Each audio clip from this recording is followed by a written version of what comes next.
Queridos irmãos, momento de ouvirmos a palavra de Deus, e nós estamos na continuidade da nossa exposição em Êxodo.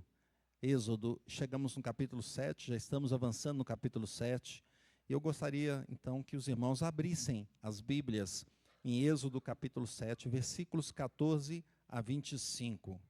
Êxodo 7, versículos 14 a 25. O título da mensagem da exposição é Sangue no Rio. Sangue no Rio. Vamos ficar em pé?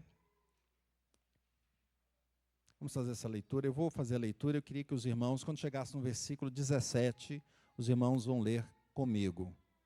Versículo 17.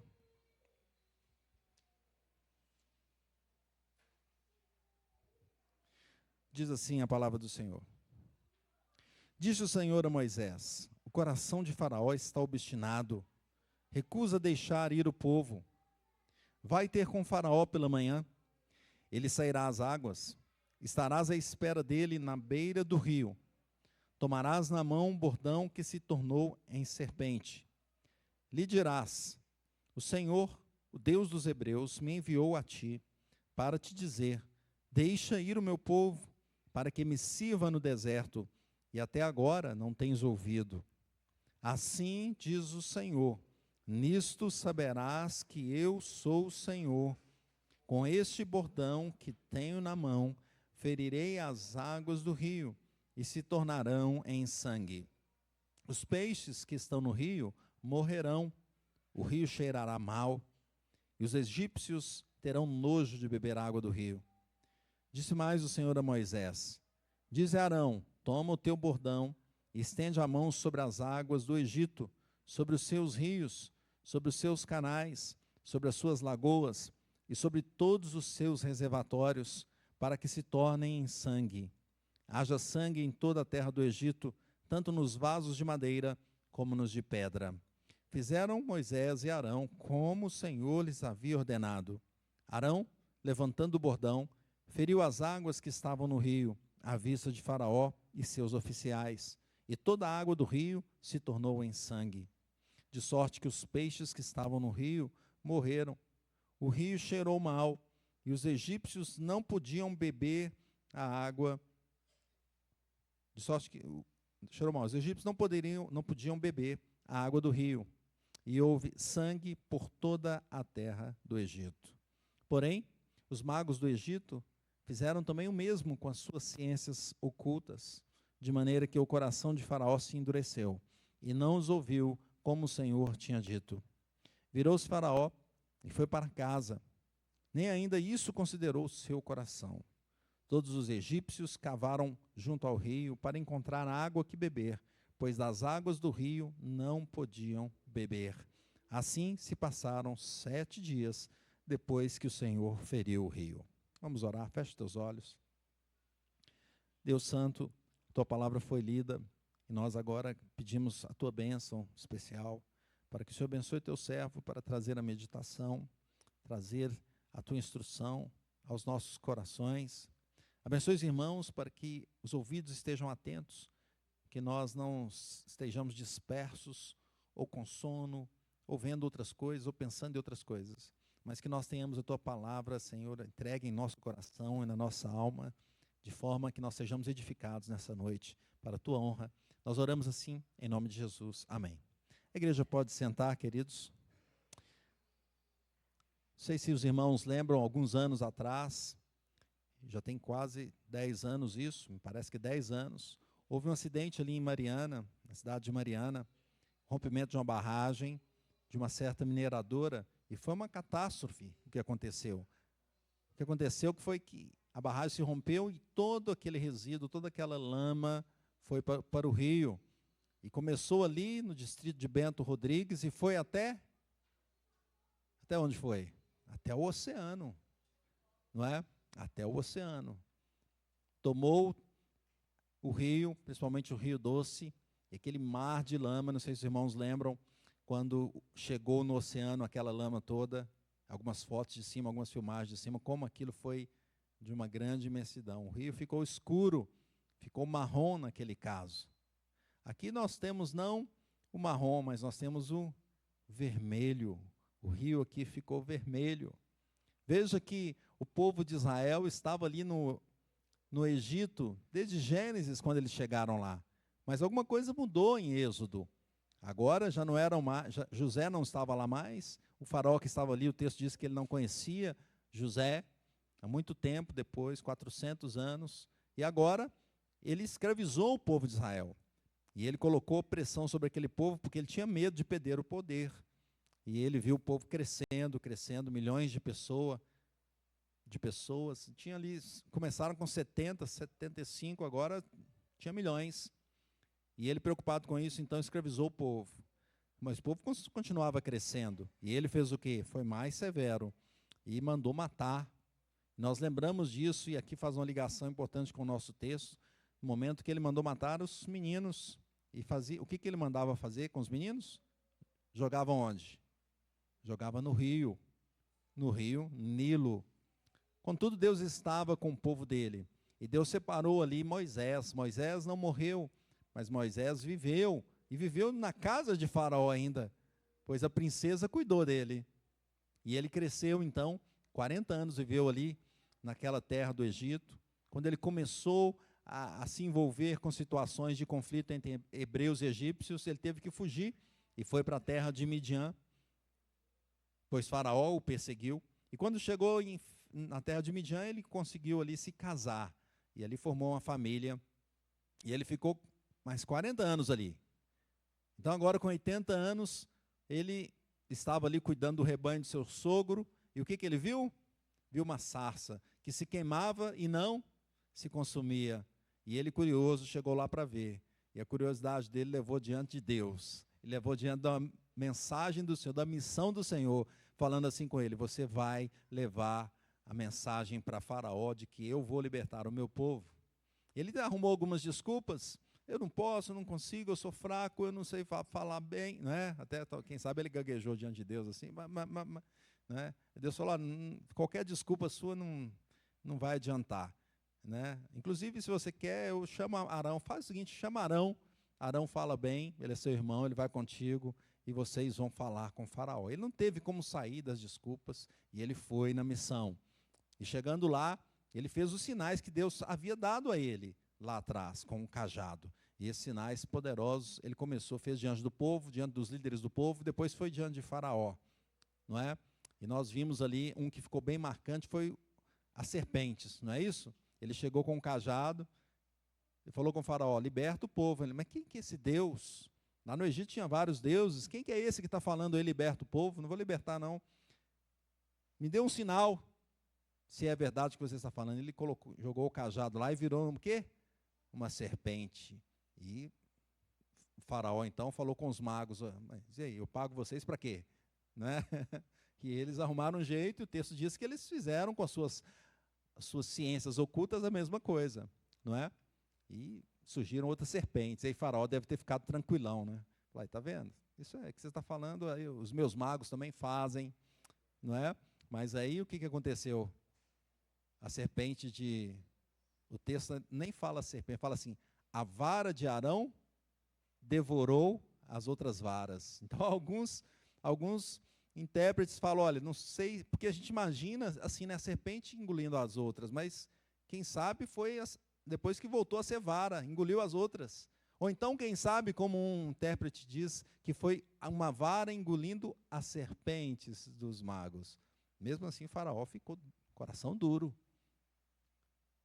E agora nós chegamos aqui no momento onde a gente inicia as chamadas 10 pragas.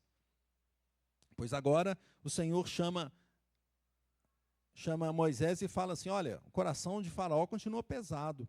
Ele recusa deixar ir o povo, então faz o seguinte: vai lá de manhã, ele vai estar saindo para as águas, indo para as águas, chegue a ele e coloque o seu cajado, leve o seu cajado, aquele que se tornou em serpente, leve o seu cajado e diga a ele assim: o Deus dos hebreus me enviou para te ordenar o seguinte: deixa ir o meu povo para que me sirva no deserto. E você não tem ouvido. Então, eu vou ferir as águas do rio com cajado, e elas se tornarão em sangue. Por isso o título, sangue no rio. E os peixes vão morrer. o rio vai cheirar mal, os egípcios se cansarão de beber dessa água do rio. E o que Moisés e Arão fizeram? Obedeceram ao Senhor e foram diante de Faraó. E levantou o cajado e feriu as águas diante de Faraó e diante dos seus servos. E todas as águas que estavam ali, todas se tornaram em sangue. Imagina essa cena. Então os magos fizeram o quê? Faraó deve ter olhado para os magos. Olha, a serpente já deu certo, e agora? Olha esse rio Nilo aí, não é? O que eles fizeram? O texto diz que eles fizeram a mesma coisa com as suas ciências ocultas, E Faraó continuou então com o coração duro, ele não ouviu Moisés, não ouviu Arão. Mas a situação era, o Egito agora estava com aquele rio todo cheio de sangue. E não podia nem se beber a água. Porque estava tudo contaminado, não é? Com esse sangue. O texto ainda diz que alguns tentaram cavar do lado do rio para tentar buscar poços, cisternas, onde tivesse água. E nós vemos esse versículo, que é o versículo central dessa parte que nós lemos, que é o versículo 17 que os irmãos leram comigo. Assim diz o Senhor: nisto saberás que eu sou o Senhor, quando este bordão que tenho na mão, ferirei com ele as águas do rio, e elas se tornarão em sangue, em sangue. Então que começam essas pragas, e o Senhor vai demonstrando então que Ele é soberano. Demonstra a Faraó, demonstra todo o povo Israel e do povo do Egito, que Ele é soberano. Tim Chester, ele comenta assim, Deus entra em conflito direto com o Faraó e com os deuses do Egito. Ele fala assim, é Deus contra deuses, contra os deuses. A proposição desse texto, meus irmãos, é que Deus prova a sua supremacia com a transformação da água em sangue. Consegue falar isso comigo? Deus prova a sua supremacia com a transformação da água em sangue. E o que acontece com essa transformação? Algumas coisas. Em primeiro lugar, a morte nas águas. Leia comigo o versículo 19. Diz assim, disse mais o Senhor a Moisés, dize a Arão, toma o teu bordão e estende a mão sobre as águas do Egito, sobre os seus rios, sobre os seus canais, sobre as suas lagoas, sobre todos os seus reservatórios, para que se tornem sangue. Haja sangue em toda a terra do Egito, tanto nos vasos de madeira como nos vasos de pedra. Percebe aqui? O sangue agora estava onde? Em todos os lugares. Todos os lugares. Para você ter uma ideia, o rio Nilo, o grande Nilo, ele tem de 2 a 4 quilômetros de largura. Não é? Pensa, 2 a 4 quilômetros de largura. E o volume médio de água de 2.800 metros cúbicos. E esse rio tem uma extensão de 6.650 quilômetros. Só isso. Não é? Alguns falam que, na época, as medições do rio Nilo era o maior, era considerado o maior do mundo. Hoje, eles já consideram o rio Amazonas maior. Mas naquela época, a ciência que eles tinham, e lá no momento, era o rio Nilo. Então, era o grande rio. Não é? E ainda é um grande rio. E o que aconteceu ali? O que acontecia ali? De onde vinha o alimento? Vinha dali do rio, não é? Os peixes. De onde vinha a fertilidade agrária? Vinha dali, da irrigação, principalmente cortando ali no meio do deserto. Eles usavam esse rio com certeza e usam ainda muito esse rio. Então as águas ali do rio eram vitais para a economia, para o sustento do Egito. E a Bíblia de Estudo Herança Reformada diz assim, os egípcios criam que as bênçãos do Nilo vinham dos seus deuses. Então, alguns até tratavam o grande Nilo como um deus também, ou os deuses é que deram de presente aquele rio. E o que aconteceu ali? O que o Senhor fez? Versículo 20 a 21, veja na sua Bíblia. Fizeram Moisés e Arão como o Senhor lhe havia ordenado. Arão levantou o bordão, feriu as águas que estavam no rio, à vista de Faraó e seus oficiais. Toda a água se tornou o quê? Em sangue. E o que aconteceu? Os peixes que estavam no rio morreram. E o rio cheirou mal. E os egípcios não podiam beber a água do rio. E houve sangue onde? Por toda a terra do Egito. Então, em primeiro lugar, a morte nas águas. essa transformação trouxe morte nas águas. Com o toque da vara de Arão, por ordem de Deus, as águas se tornaram em sangue. E não bastasse aquele grande rio se tornar em sangue, também os seus canais, o texto diz, os canais, as lagoas, os reservatórios, ficaram todos vermelhos. Matthew Henry diz assim, foi uma praga justa, enviada aos egípcios, porque o Nilo, o rio do Egito, era o ídolo deles. Aquela criatura que, ele fala assim, falando para nós também, aquela criatura que idolatramos, Deus justamente tira de nós, ou então torna amargo para nós. Ele fala assim também, mancharam o rio com sangue dos filhos dos hebreus, e agora Deus faz todo o rio em sangue. Não havia mais condições de tomar aquela água, de usufruir dela. O que eles adoravam agora, não podiam mais ter o benefício disso. Tiveram que cavar poços, tentar fazer alguma coisa para encontrar água para beber. Isso aconteceu por uma semana, 7 dias, o sangue permaneceu nas águas do Egito. E é uma situação, meus irmãos, que também nos últimos dias o Senhor pode fazer. Apocalipse 16:3, derramou segundo a sua taça no mar, e este se tornou em sangue, como de morto, e morreu todo o ser vivente que havia no mar. O Senhor tem poder para fazer isso, queridos irmãos. Se Deus ordenar a morte nas águas, terá morte nas águas. Isso ocorrerá certamente. Todavia, se com essa praga Deus transformou o Nilo em águas de morte, com Jesus, Deus demonstrou a sua graça, transformando a água em vida. Em vida. Pois Jesus é a água da vida. Vem do Senhor Jesus a vida. A tristeza que eles tinham, porque agora era o sangue no rio, Jesus traz alegria ao nosso coração, trazendo vida. Trazendo vida. Olha que interessante o milagre de Jesus. Abra sua Bíblia lá em João, capítulo 2, versículo 7. Ele fala assim, Jesus disse, enchei de águas as talhas. E eles encheram totalmente. Então lhes determinou, tirai agora e levai ao mestre Sala. E eles o fizeram. E tendo o mestre Sala provado a água transformada em vinho, não sabendo de onde viera, se bem que os serventes sabiam de onde haviam tirado a água, chamou o noivo e disse, você trouxe o melhor vinho no final. Esse milagre, Jesus pega a água e faz o quê? Transforma em vinho e traz para aquele casamento alegria. Alegria. Se lá no rio, se lá no Nilo, o sangue entrou até nos vasos de madeira, de pedra, diz ali o texto, agora Jesus pega esses vasos de água e transforma em alegria, em vinho.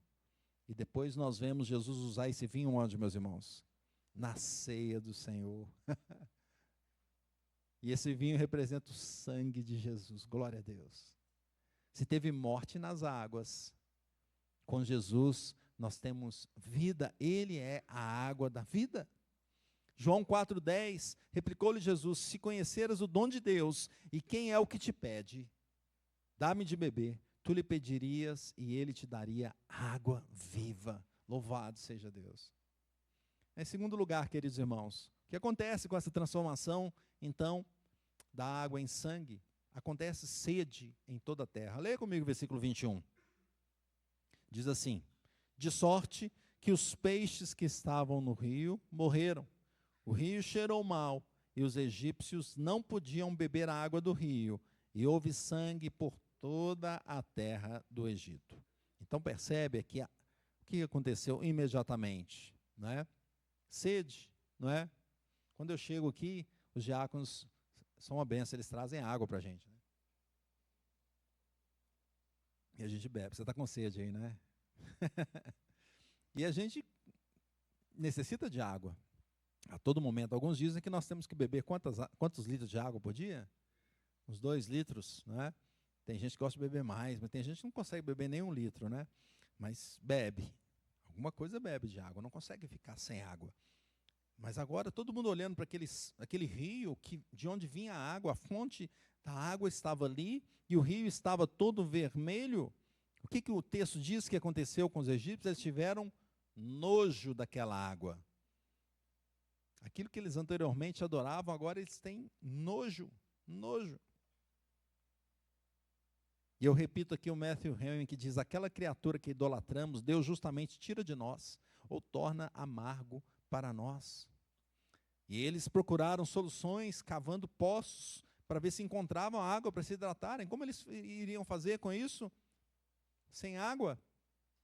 A falta de água causa desidratação, e o seu efeito pode ir só piorando: dor de cabeça, fadiga, tontura, desorientação mental, náuseas, tremores, urina escura, constipação, insuficiência renal, arritmia cardíaca, e só vai piorando. Problemas mais sérios e até chegar à morte. Alguns especialistas dizem que a gente não pode ficar 5 dias, no máximo 5 dias sem água. Mais que isso, possivelmente vai levar à morte. O homem precisa da água a todo momento para que não tenha, então, essa sede. E ali estava um rio que não dava mais água. Eles teriam sede, morreriam de sede, não poderiam se hidratar. O homem precisa da água todo o tempo. Mas quando Jesus encontra com a mulher samaritana, abra lá em João 4,14. E ela está conversando com Jesus a respeito de água. Ela também está ali diante de um poço que foi cavado para que se buscasse água.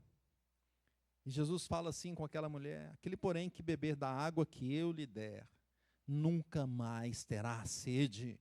Pelo contrário, a água que eu lhe der será nele uma fonte a jorrar para a vida eterna. Então, Jesus mostra que ele sacia a sede do homem. Falamos de uma coisa mais profunda que a sede, que a necessidade física, mas nós falamos agora da necessidade espiritual. O homem precisa da água da vida. Acontece que nos nossos dias, o homem não tem buscado a água da vida no lugar certo. Tem feito como os egípcios, cavando os poços,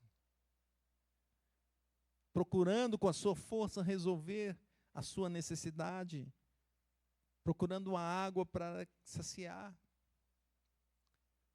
Quem sabe nos nossos dias, irmãos, Deus também tenha deixado a sociedade ficar sem a água. Deus tenha deixado o sangue correr, para que muitos se voltem para Ele e falem: Senhor, nós precisamos de Ti. Porém, alguns continuam na sua busca incessante por cavar poços, cisternas para que se tenha água. Às vezes até consegue. Para quem trabalha nessa área, sabe que se você cava numa cisterna, você tem uma água, pode conseguir uma água ali, mas aquela água não é a mais pura. Se você quiser uma água mais pura, você vai fazer um poço artesiano, vai mais profundo, para tentar alguma água. Mas quem sabe, se você estiver do lado de um rio que está sujo como esse, você não vai conseguir.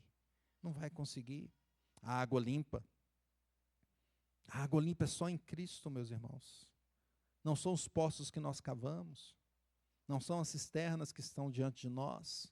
Mas apenas o Senhor pode nos dar água verdadeiramente limpa, que mata a sede e mata completamente e eternamente, não apenas no momento, mas para todo sempre, pois Jesus é a água da vida. É nele que nós buscamos saciar-nos. Somente nele. Se no Egito, naquele momento, eles tiveram sede, mais à frente em Jesus fala: eu sou a água da vida, venha buscar saciar a sua sede em mim. Terceiro lugar, queridos irmãos, o que nós podemos ver, o que acontece com essa água se tornando em sangue aqui? A ilusão para os incrédulos. A ilusão para os incrédulos. Leia comigo o versículo 22. Diz assim: porém, os magos do Egito fizeram também o mesmo com as suas ciências ocultas, de maneira que o coração de Faraó se endureceu e não os ouviu como o Senhor tinha dito. Ao ver as águas, então, se tornando em sangue, Faraó olha para os seus assistentes, os seus sábios, os magos, e espera a reação deles. E aí? Fazer alguma coisa, não é? E o que eles fazem?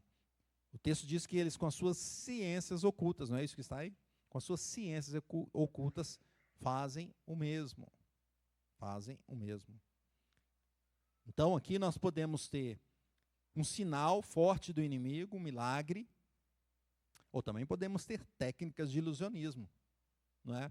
Eu não sei se você já viu isso, mas eu já vi alguns ilusionistas, né, fazerem coisas desaparecer que você não acredita, não é? Os mágicos. Pode ser uma ilusão, pode ser também um milagre mesmo, pois o inimigo pode fazer alguns milagres.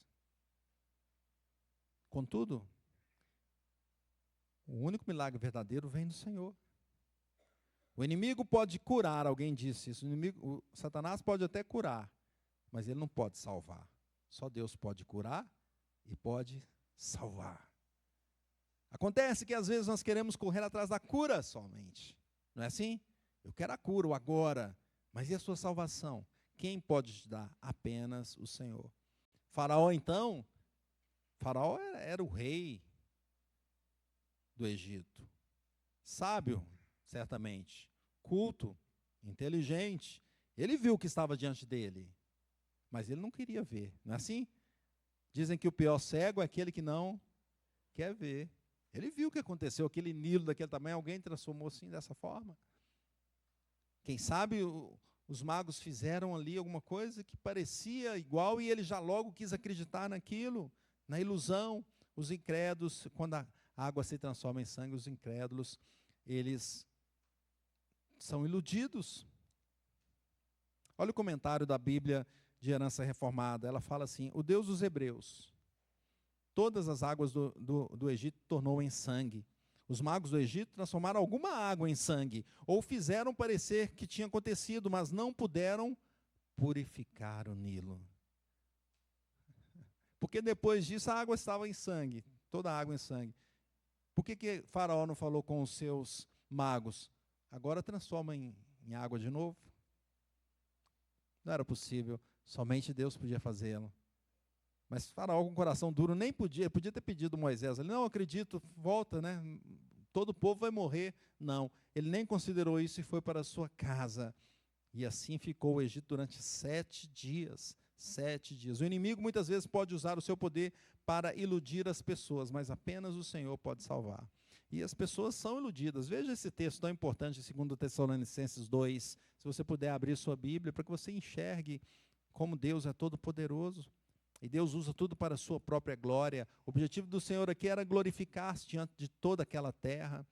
2 Tessalonicenses 2:11 diz assim: é por esse motivo, pois, que Deus lhes manda a operação do erro, para darem crédito à mentira, a fim de serem julgados todos quantos não deram crédito à verdade. Antes, pelo contrário, deleitaram-se com a injustiça. Então, Faraó queria a injustiça, queria se deleitar na sua injustiça, queria continuar oprimindo o povo de Deus, queria acreditar que ele tinha o poder e não o Senhor tinha todo o poder. E por isso, então, Deus mandou a operação do erro. Queridos irmãos, o diabo pode pintar tudo de vermelho, copiando o que o Senhor faz, mas apenas o Senhor pode tirar o vermelho de novo e limpar plenamente, completamente. Só Deus pode curar e salvar. O verdadeiro milagre vem da salvação do Senhor. E é por isso que Jesus, com seu sangue, pintado ali na cruz do Calvário, depois de 3 dias, trouxe redenção. E os corações que estão manchados pelo pecado, pela morte, podem se tornar mais alvos que a neve. Glória a Deus. Nós cantamos isso aqui. Faraó preferiu desacreditar das ordens do Senhor, mesmo diante de tantos milagres. E assim também muitos preferem não aceitar a palavra de Deus. E nem o único milagre verdadeiro da vida de Jesus, da morte de Jesus, da ressurreição de Jesus.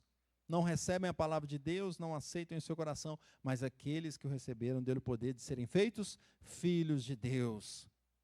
Esses têm a vida restaurada, têm um coração limpo e têm o rio da água viva correndo dentro dele. Louvado seja Deus. A ilusão continua presente no mundo, mas a igreja de Deus continua buscando a sua restauração, a sua limpeza, a sua santificação no Senhor Jesus. Lá no Egito, o rio continuou por 7 dias assim, não é? No 7º dia foi limpo. Nós esperamos o 7º dia, a volta do Senhor Jesus, para que o nosso coração seja completamente limpo para todo sempre. Louvado seja Deus. Conclusão, queridos irmãos. Deus transforma a água em sangue e o sangue em vida. Assim, a morte, existe morte fora de Cristo e existe vida em Cristo. A saciedade fora do Senhor, a plena satisfação no Senhor. A ilusão nos milagres do mundo, a vida verdadeira no milagre de Cristo na cruz do Calvário. Então, como viveremos? Aplicação para a nossa vida, em primeiro lugar. Viveremos clamando para o Senhor nos limpar, nos salvar. Nossas mãos também são sujas de sangue, nós pecamos contra o Senhor Jesus. E temos que reconhecer isso, que somos pecadores. Por mais que o mundo diga, não somos não. Ontem estávamos aqui com as crianças, e a Sandra fez uma oração com as crianças, né? Dizendo, levando a contrição de pecados, e dizendo, nós somos pecadores, né? E tinha uma pessoa do lado aqui, falou, está amarrado. Não é? Mas a realidade é que nós somos pecadores. Não tem um que pode dizer assim, eu nunca pequei. Nós precisamos do sangue de Jesus para nos limpar plenamente. E Ele pode fazer isso. Ontem nós fizemos uma limpeza ali no Cascata, e a gente fez uma obra ali, estava bem limpinho, né? Os irmãos sabem que mexe com limpeza, sabem, está bem sujo, né? A gente foi limpando. Mas, irmão, como é difícil limpar plenamente, completamente, não é? Ah, não, é só comigo as dificuldades, vocês não têm, não é? Você vai lá, limpa, imagina aquela cozinha, tinha pote em todo lugar, e você passa a bancada, limpa a bancada.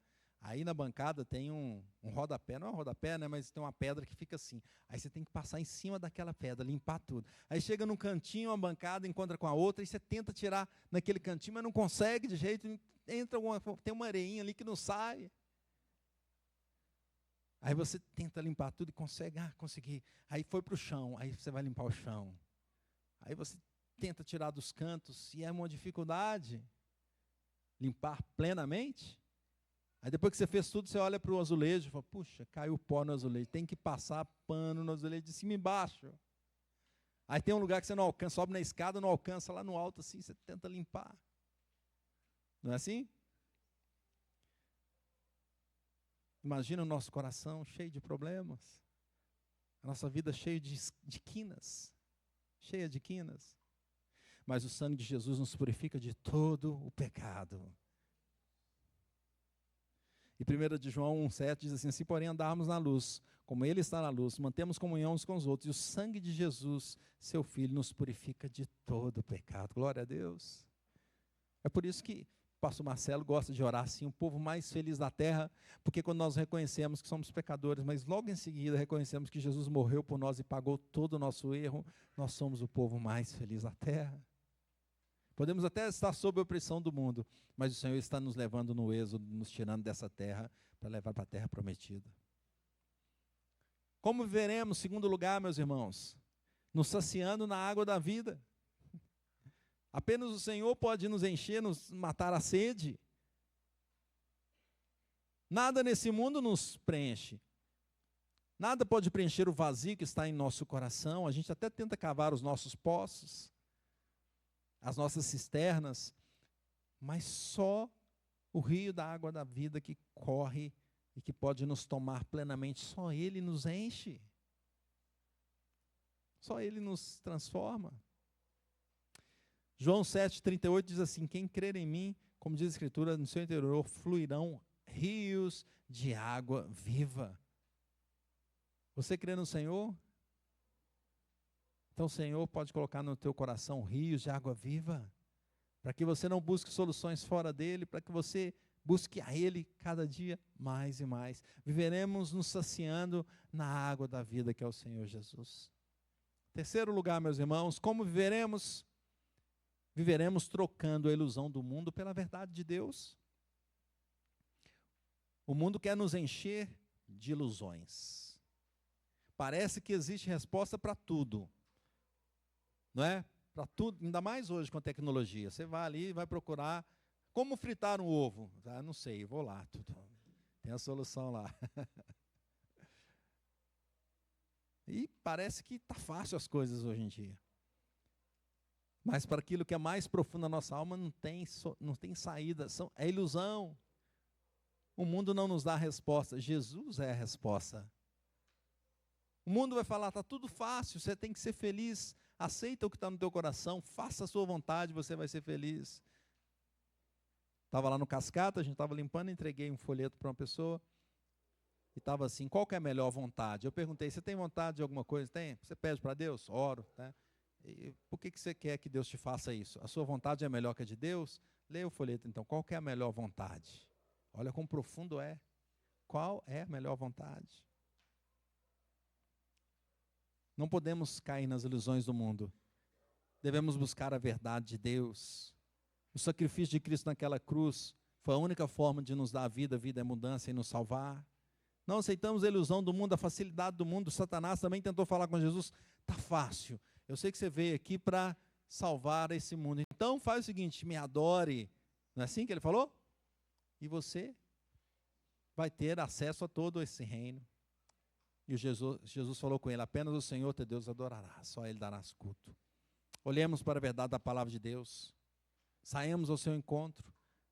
Procuremos adorar ao Senhor no deserto, até o momento que Ele vai levar-nos para a terra prometida. Portanto, busquemos o sangue de Jesus para nos purificar dos pecados. Saciemo-nos com a palavra de Deus, com as suas promessas benditas, e confiemos na sua verdade, para que não sejamos mais iludidos pelo mundo. E que Deus nos abençoe. Vamos orar? Feche os teus olhos, irmãos, nós vamos orar. Se você ouviu essa palavra e quer ser limpo dos seus pecados, seus erros, suas culpas, fique em pé. Nós vamos orar por você. Se você quer ficar cheio da água da vida, do Espírito Santo de Deus em sua vida,